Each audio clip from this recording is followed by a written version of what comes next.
Hey, it's Marsh from CNC Marine. We're here in Niribup, north of Perth, to see Legend Boat Builders. We're going to jump in and see what they've been working on and see what they've got coming up in the future.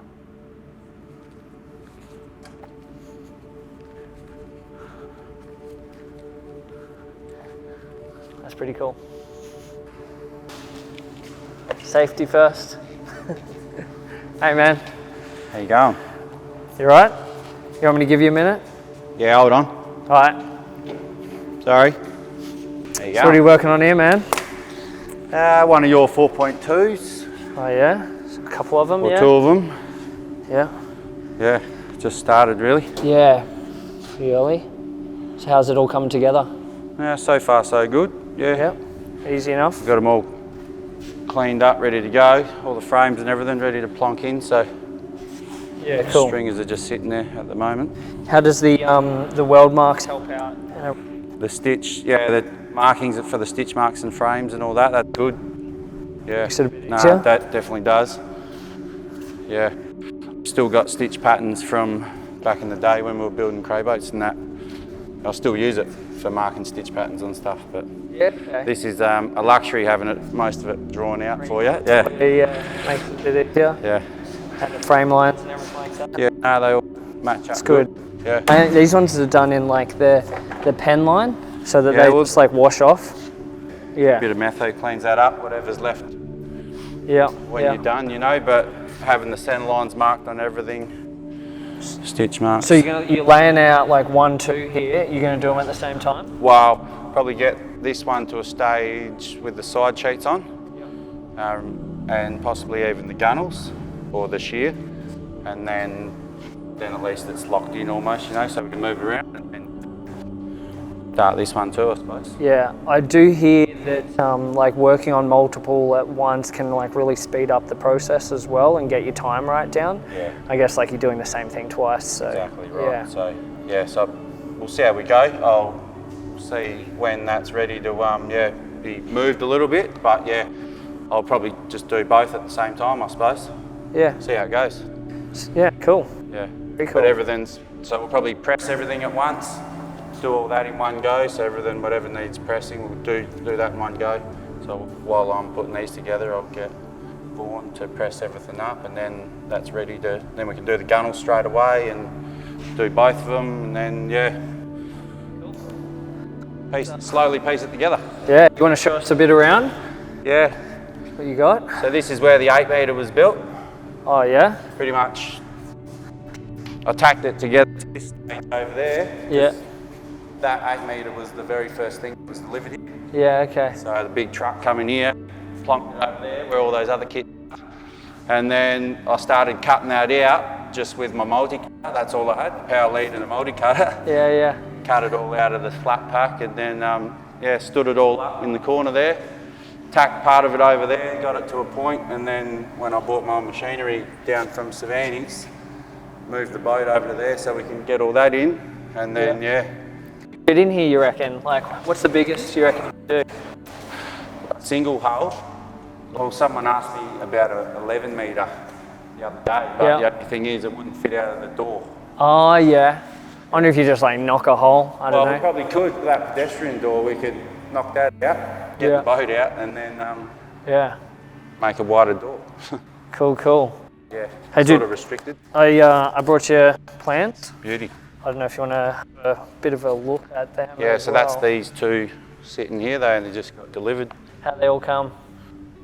It was a bit of a mission getting it off the truck, because the truck, they bought like an extra big truck, an extra 5 metres of what it actually needed to be. So that's where, we eventually got it in here and unloaded, because there's about 3 tonne of aluminium there. Yeah, okay, sweet. 2 hull. But So it looks good. I just spoke to one of our clients that's getting one built, and he's eager to see it come together. Yeah. So, I mean, for those playing at home, it will be, I think from the 8 metre, being a 6.5, it's a bit more in the, easier to handle, I suppose, especially if it's one person or two. Yeah. But the 8 metre steps it up where it's a bit harder to manage on and off the your trailer, and If you're launching on the beach, you know, if you go bigger, you got more chance of getting into trouble, getting by. Like Trent had to buy a big car to tow the big boat, you know. Yeah, that's true. Yeah. So this, I guess, the idea of these ones so that you can actually still tow them with like your Hilux or definitely keeping it under the 3.5 tonne. Yeah. Yeah, once you go over to 4.5 tonne, it blows it out, you know. But I think good economical boat this will be. It'll still have the bunks, so you can still lock your stuff up and sleep there, so you can go to Roto for the weekend or whatever. Yeah. You can have the barbie set up as well. So do you want to run through the changes that we made on here and like why you made those changes as well? Yeah, so from what we worked off, I think we wanted to, well, have the full roof cover for the shade. That's a big thing. But bringing, like on the transom there, just those aft pressings, putting them on the back just to maximise the deck space, you know, to make it a bigger deck. And then, sort of extending the side sheets to tie it all in and make it look like a bigger boat, but it's still in that range of the versatility. Well, I guess you're getting like an extra like 300-400 mil of deck space with not even going any bigger boat, right. like, and no extra weight and everything like that. It's quite popular, yeah. I think it'll be a good hull and economical, and it'll have a lot of storage as well still, and a good all-rounder really, I think. Yeah. And easier to tow, so if you're going up to Exmouth or Esperance or wherever, you can hook it up to the Prado or Hilux or whatever and cool. Go fishing. So you got 2 of these here, yeah? Yeah, so that's 2 hulls right there. Yep, cool. Already sold? One's sold and one's my kids. Oh, yeah, nice. So they've been asking me, when are you going to build us a boat, Dad? Nice. Lovely. Yeah. Oh, that's awesome. That's so ideally, we're building 2 and keeping 1 for the family. Nice. Because Sea Lord, I sold that to Dad after I finished my apprenticeship. Yeah. And kept it in the family, which is good. Do you want to show us it? Yeah. This is probably the ideal fishing boat, I'd say, where you don't have the big cab, so we can take them windows down when we travel. We took this to Exmouth last year. Yeah. And to Kalbarri. Yeah, plenty of room for fishing. So tell us this. Pots as well, like this is called extra. Yeah. What's the story of this one? Yeah, so we were quiet we were pumping for a little while I was in second year. I think we had 5 cray boats on the go at once at Naval Base where I started. And then we were quiet for a little while, so I thought, well, let's get a bit of material and build a boat. I just learnt how to do, so this was it, How long did it take you to put together? Took about 250 hours to do the hull, which was just a basic centre console at the start. And then once my dad sold his cray boat, he put his big screen in there, his plotter, to give it a bit of a list and put his marks in. But no, this has been awesome for the family. So how many years ago was that? 2003, so 19 years. Yeah. So good experience. Shot my age now, I'm getting old. Yeah. Are you still a good man?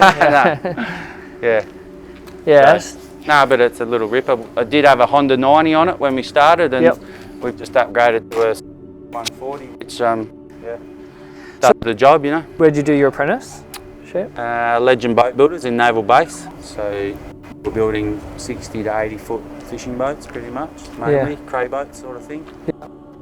Boats for New Zealand and for Tasmania, I think, or South Australia down there. But we built a few smaller ones, but then a few years ago when Rick sort of was on, I suppose, retirement, I grabbed a bit of machinery off him and took the Legend Boat Builders name as well to sort of carry that on for him. So they built some ripper boats back in the day.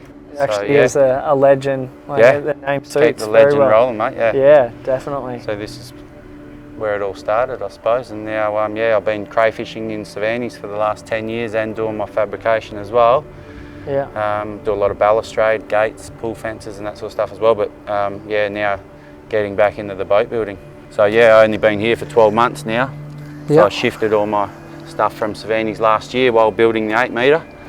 And now trying to get a bit more set up and get a few more going. you want to show us what's this one over here? Yeah, so this is your little 3700 car topper, isn't it? Yeah, love. I always love it. Yeah, there's so much to offer. Have you been on it? Yep, yeah. It's a lot of boat for like, I mean, for how much it takes to put together and everything like Yeah, that. And definitely. for the size, so. Yeah, so this is sold now.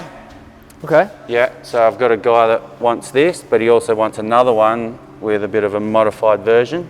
Yeah. Bigger casting deck, and yeah, gonna put all the C deck sort of stuff in, DC decking. Yep.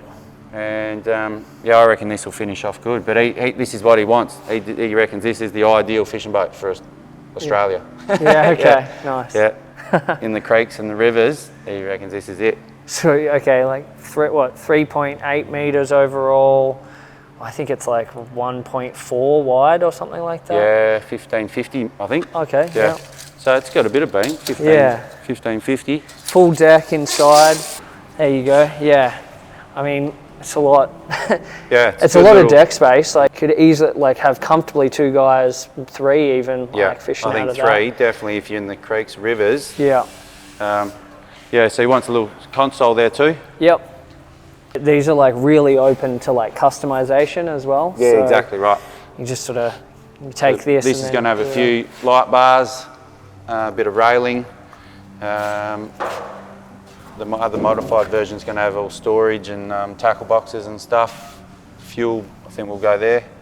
Okay, so like an actual underdeck kind of fuel tank, or yeah, just... so it'll be right there, and then there'll be 2 more compartments there, all in one deck. Yeah, nice. So then you can step up here, cast whatever, and step up to the top if you want. This is the one we've been working on in the office. Yeah, cool. Yep, I've seen the design of that. So they're supposed to be coming next week. Yeah, cool. So we'll whip one of them up, and then we'll. Yeah, that was a pretty quick turnaround. Yeah. So this will be cool to. So we're going to have 2 of those next modified versions. So I'm going to build one as a bit of a demo as well, and hopefully it sells as well, and you can get another one. Yeah, that's right. So what do you got here, machinery-wise? Pressing up all the bits and pieces, I suppose. Gunnels.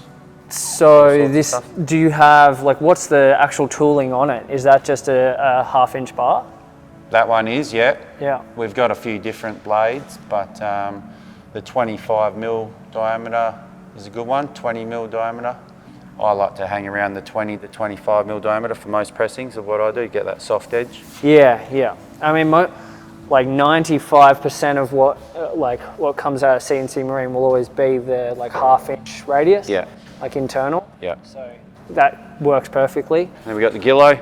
There's rollers under the blanket there for rolling extrusions. So we used to use that building the boats, rolling the stringers. When we build the cray boat upside down, stand all the frames up on the deck, and then stiffen all them up, and then roll the stringers for the bow, and then the fairing battens out and plane it all down and make sure it's all ready for plating, and then template it.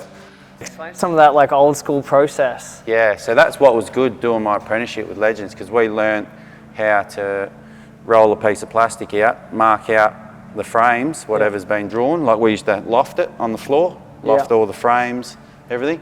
So draw it on the floor and then get a bit of plastic and then roll it onto the sheet, mark it on the sheet, cut it, plane it, get it all nice and faired, and then fit it to the boat. So it was good to learn that side of it instead of now everything's pre-cut almost, you know, so that's taken a bit of that side out of it, but it's making it a lot quicker as well, you know, so technology is definitely helping now. Yeah. But that was cool learning that old school way of doing it, and then helps. Yeah. I think that's works in a lot of industries as well, like knowing the like base stuff just helps you with like deal with technology now. Well, it's good that you do a lot of the pre-thinking for us now, so it's I mean, it's the good to be able to computer ring does you. a lot of it, really. Well, at least you can help us with that. But it's good to be able to ring you guys and say, this is what I'm thinking, get you to draw it, and then you map it out and we can cut it, you know. So it is good to work with you guys to be able to design a boat and pretty much see it on computer ready to go before we start. Like also you can see weights and see how it's all going to sit in the water and how it's going to run and everything Yeah, like well, that. that's, all those calculations are Yeah. handy to know, you know. So Yeah, and well, I mean, we can even if it's anything like new, we sort of run it through our like computational fluid dynamics, so we can actually see how it runs through the water. We can see the wake, like speeds it's getting, any drag and everything like that. yeah, It's all pretty thought through in the computer first. yeah, it does it all for you, so that's handy to know. So yeah, well, we've got the old bandsaw from Legends as well. Nice. Yeah, the Gillo. That's the old. We used to do shafts and stuff for the big cray boats. Does that get much use Lathe? anymore? No, not really. I'm thinking about maybe clearing it out and making a bit more room there, I suppose. And have another boat built, Yeah, well, set up exactly right. right. More rooms for boats, the better, I suppose. That was the centre console, just with a little bimney on it. Yeah. Yeah, he wanted come to me with a bit of a drawing on the paper that he wanted the forward rake windows. Turn it into a good drier sort of fishing boat, and yeah, that's what we come up with. These are the rest of the side sheets and stuff for the 4.2s. This is all ready to go, chines. It's good that everything's sort of ready to roll. What's coming up for Legend boat builders? What's happening in the future? Yeah, well, as I said, I'm getting back now full time, so I'm enjoying it, and I want to try and get some good guys that want to learn, and maybe a couple of old guys as well that can get in and teach some young guys, because it is an art, I reckon, and that's what I enjoy about it, building something from a bit, turn it into a sculpture almost, you know. So yeah, I want to get guys that want to learn as well and do what I do, and build more boats. I guess that's it. You're keen to actually teach? Yeah, well, that's because it is an industry. I don't know. Like at the moment, it is going well. It does come up and down, but it seems boat building at a point there, it was like it was a dying trade, you know. Yeah. But I think it is something that's going to have to keep happening. You're going to have to build things, I suppose. And now our government want more boats. So the boat building industries could be a good future, I suppose, but it depends. Like in this workshop, if we're going to get real serious, we'll have to get a bigger workshop with cranes and everything, so then we can fully streamline it a bit, you know. And if we've got guys and teams building boats, then I think we would need a bigger space. But starting small back, instead of building 60 footers, building 8 metres, like that 8 metre, we'd probably struggle to build 2 of them. Like 2 of them, we could probably do it in here at once, but we'll make it work. But no, we do have good access, so we can pull them in and out. It's just trying to maximise what we do have, and possibly have times where we put boats up on the wall, you know, out of the way, and then. Well, I guess that's like a good one with the car toppers as well. You probably stack a few up, or exactly right. Well, this sort of racking, you know, we can have boat storage on the wall. Off the shelf. Which one do you want? That would be good. No, but these ones, they come together pretty quick, you know, so, and we don't need heaps of space to be building the smaller ones. It's just more if we're going to step up to 8 metres or 10, you know, then it's another different game then, you know. So, but we'll see how we go building these 2 6.5 metres at the same time. So we'll probably, ideally I want to have these 2, next time you come back, we've got these ones either in the water or ready to roll soon anyway, so we can actually stand on it. I have actually never been in the 4.2 dinghy. Okay, so well you have to come back, we'll get them both out together. Yeah, so these ones here, that's what I also wanted, because being aluminium, a lot of people go, nah, they pound, you know, but a lot of boats that get slapped together and they try and, you know, make it as light as possible, and you sort of, with aluminium, you need that weight, you know. So with this one, I wanted all 4mm, so the whole hull, sides, frames, everything's going to be 4mm, so gunnels, all that, it's all going to be 4mm, so we'll have that weight. Yeah. So if, it'll be a bit more ocean going than the 3700, you know. So this will be something that you can go out and go 10 mile out and catch a jewie, you know. Yeah. This will still be a good little ocean going boat, I reckon. Yeah, absolutely. Yeah. Most the you have got like the hard tops, which are a little bit like steeper V's and everything. This is a little bit shallower, but it's still like, this is far more than your tinny, far more, and definitely capable offshore. And as you said, like making it a little bit heavier, it's going to sit a little bit deeper and really hold nicely and be a really stable boat when you're out in a little bit of chop as well. Well, that's the thing, there's nothing worse than being out there and feeling unsafe. That's probably the worst thing. If you're in a boat and you don't feel safe, then you say, take me home, you know, I don't want to swim. So this, I think it'll be 2 people easy, you go out and feel safe in it, you know. Yeah. And it'll be a good little boat. And something that's easy, you know, you only need a small trailer, single axle really, and but something that you can tow anywhere around Australia. Absolutely. I mean, you could probably even tow these with like your small SUVs, really. Like, yeah, for sure. What's the weight of these? Good question. I have to look at the paperwork.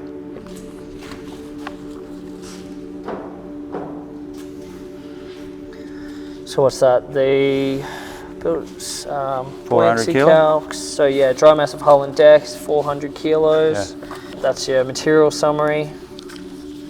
All your parts lists. So every part listed with numbers. Extrusion list with cutting details. CNC decal sheet. Beauty. Do you use these? No, I haven't yet. It's all right.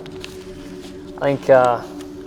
When you're turning them into like legend boats, it's sort of, you're changing them so much anyway. Welding procedures. Who put all this together? Did this Pete would be do a that? mix of like Pete Everyone? and Mick, and yeah, we all sort of contribute to this. I don't, sort of been, it's all come from like Pete being like, and he would have signed off on it, being like the head naval Do you have architect. any designs that go into survey? Yeah, well, I mean, that's pretty much like what we do a lot of. And I mean, even a lot of these, you can, maybe not that one, but you can get it into exemption 40. Yeah. Especially for like your smaller, just like single operator kind of things, where it's just do you reckon a crew. the 6.5 could do that? Absolutely, yeah. So, it's more just if you're sort of commercial fishing and stuff like that. Yeah, because I've got a mate that got one for squidding. And it was a little bit bigger than this, really. So there's a couple of very simple modifications that have to be made. Yeah. Specifically with the fuel tank area, and it needs to be a sealed area. Yeah. Its own thing. And then you'd also need to just get someone to have a look at it, but like we can sort of discuss that. Yeah. That's not an issue. Well, I got my AMSA surveyor that used to do my cray boat and stuff.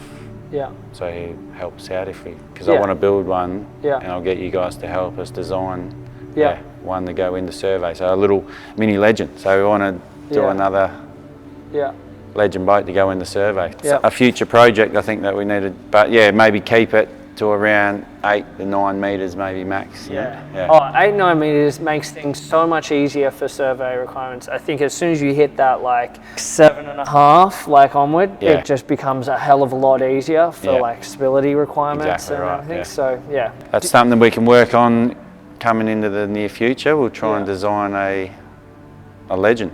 Do you want to just tell us a little bit about this 8 metre that you just finished? For Trent? Yeah. So what do you want to know? How did it all come together? Yeah, so Trent contacted me. He knows my sister and her husband. Yeah. They've worked offshore. And then, he contacted me and said, do you want to build us a boat? He said, I want an 8 metre, something around an 8 metre. He had an old Penguin. Yeah, we ended up coming up with the 8 metre that you had on your website, and then we tweaked a few things, I think we did. And then, he wanted to customise a lot, but at the early stages of starting it, I think he had a budget that he had to try and get under to start it. But then, once we started building it, then they sort of went to town on it, you know, and wanted the full custom package. The hull come together pretty good. I liked it. Yeah, so being the 6mm hull sheets, that made that nice and solid. All the frame, stringers and everything come together nicely. Side sheets come on nice, spot on shape-wise. Yeah, yeah. But yeah, it was being the first CNC kit that I had built. Obviously it was a learning curve to see how you guys see it on the computer, and then I got to put it together, you know. How was kind of like dealing with us for the first time? Like, it was good. I enjoyed it. Well, it was good to meet you when you come over that time. I missed Pete when he was doing the trip around, but that's how I first contacted you. And he said, I'm coming around to meet people. Yeah. So I just missed him, but then come and met you. Found it good. Everyone, if I needed to speak to someone, I could ring and someone would answer the phone, and it's good to be able to bounce different ideas off each other and say, look, my client wants this, what can we do, or how did you do that, or how do you see that being done on the computer, and then me sitting on the boat thinking, what are we going to do here, you know. Building a boat, you do have to think and problem solve at times to make it work. Yeah. But that's the challenge that I enjoy as well, you know. I think there's definitely a lot of problem solving on the boat that like you can't even achieve like in the computer. You've got to actually be there and sit there and you figure it out, and that's like where the skill like more than definitely comes out there. So. Yeah, overall though it all come together pretty good. Can't complain, I suppose. There's always things that you learn with any build, I suppose, any boat, and that's how you build a better boat the next time too. If you learn something and something that you'd think, oh, like make that a little bit easier, you know. I guess it definitely wasn't your first boat. Did like the plans help you out at all there? Oh, for sure. Yeah, having the step-by-step process that you guys have got there, I read it and then think, all right, well, how did I learn to do this sort of thing, and then find myself going, hold on a minute, oh yeah. Whoops, go back and, you know, do that first, or that's why this isn't, you know, coming together right now. Follow the procedure, and that definitely helps, you know. It's good if you've done lots of them, I suppose, then you sort of know the process, but at times, having a reference of what you actually need to be doing helps. Did you use the 3D viewers, or? Yeah, not so much. Like, I think that'll make it easier, because most of the time I've just got my phone and I have no computer set up here, now I've got my laptop and we're setting up the office, but we're still waiting on internet. But being able to go to the computer and blow it all apart and see, you know, how all that bit goes together, then that definitely helps as well, you know. Yeah, especially when we make changes like we did with that one. There's extra things that need to be done, and you'd probably probably not reflected all in the drawing either. Definitely not. And then sometimes you just got to think your way through it and say what's the best way to do it. Whatever you're suggesting might not be the best way. You just got to do. Absolutely. So with having the twins on that 8 metre, obviously we had to make the transom, the pod and everything wider. So that changed what you had, I suppose, on here to plate the top of the pod. We scrapped what you had and then actually built it legendary, you know. It's the difference of having a kit boat, I suppose, and then turning it into a legend boat. So it's Friday arvo. Everyone's going home. It'll be beautiful out there right now, watching the sunset or catching a fish, but you know. But I think it's definitely beer o'clock. Yeah, sounds pretty good. Yeah. Cool. Good stuff. Yeah.